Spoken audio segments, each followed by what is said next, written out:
Assalamualaikum warahmatullahi wabarakatuh. Pernah gak sih kalian semua berpikir, kenapa sih rasanya kita itu banyak banget dapat cobaan? Kenapa semuanya itu terasa berat? Kenapa hidup kita itu terasa begitu-gitu aja? Pernahkah kalian berpikir kalau misalnya takdir Allah Subhanahu wa Ta'ala itu gak adil? Karena kita terlalu mendapat ujian dalam hidup kita.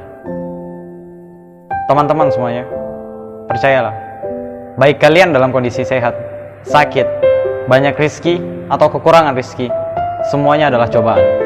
Kita diberikan kesehatan, cobaan. Kita diberikan sakit, cobaan. Kita diberi kemiskinan, cobaan. Bahkan kita diberi kekayaan, juga cobaan.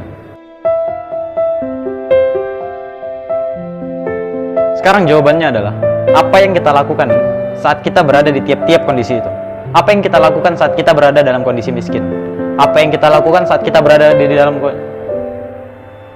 Apa yang kita lakukan di saat kita di dalam kondisi kaya?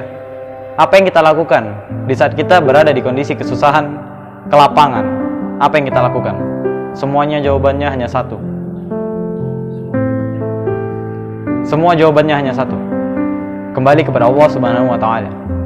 Di saat kita dalam kondisi kesusahan, bersedih, galau, menangis, Allah ingin kita untuk mengadu kepadanya, menangis kepadanya, merengek kepadanya, memanja kepadanya.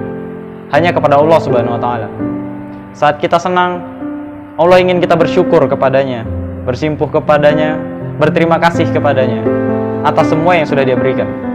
Kenapa? Karena Allah itu Maha Pencemburu. Allah cemburu di saat kita sedih, di saat kita senang, kita melarikan semuanya ke hal-hal yang lain, kepada manusia, kepada hal-hal duniawi. Allah ingin semuanya dilarikan kepadanya. Bahkan tahukah kalian, di dalam keluarga kita sekalipun, semua aspeknya adalah cobaan. Anak, rizki yang kita terima, semuanya adalah cobaan.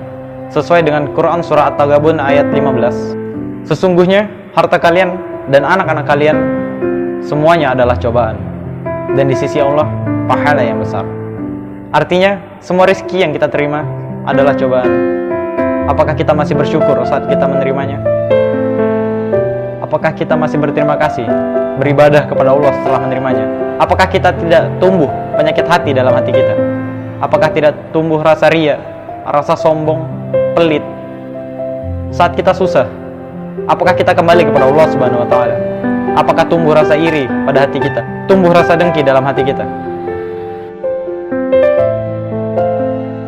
Hal ini juga sesuai dengan Quran Surah Al-Anbiya ayat 35. Tiap-tiap yang berjiwa akan mati, dan kami akan menguji kalian dengan kebaikan dan keburukan.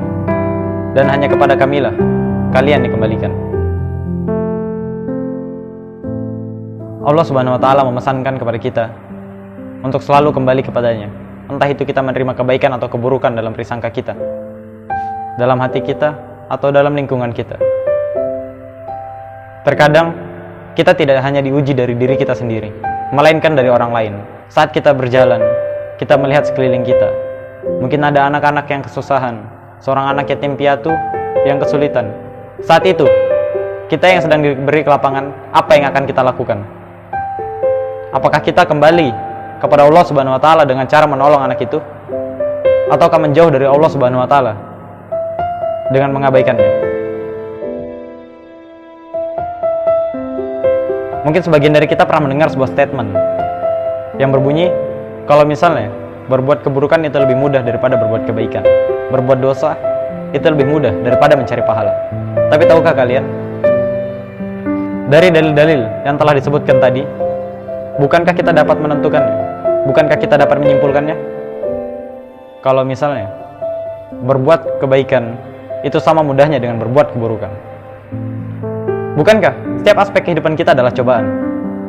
Kita hanya diberi antara dua, kebaikan atau keburukan, dan di antara keduanya adalah cobaan. Dan bukankah Allah tadi telah menjanjikan kalau misalnya di sisi Allah adalah kebaikan yang sangat besar apabila kita berhasil melewati cobaan itu. Di saat kita dalam kondisi lapang, jika kita bersyukur, kita akan mendapatkan hikmah yang sangat berlimpah. Kita akan mendapatkan obat hati. Di saat kita kesulitan, kita bersyukur kepada Allah dan meminta kepada Allah. Bukankah itu juga akan mendapatkan pahala yang sangat besar? Kita akan diberikan kemudahan, diberikan kelapangan, diberikan kecukupan. Bukankah kuncinya hanya satu, teman-teman? kembali kepada Allah Subhanahu wa taala. Tidak longgar saat menjalankan ibadah. Hanya benar-benar bersyukur kepada Allah Subhanahu wa taala. Apakah kita akan mengambil cintanya? Apakah kita akan menggadaikannya? Bukankah salah satu tanda ketika seseorang dicintai oleh Allah Subhanahu wa taala adalah dengan Allah Subhanahu wa taala itu sendiri yang memberikan kita cobaan yang sangat banyak.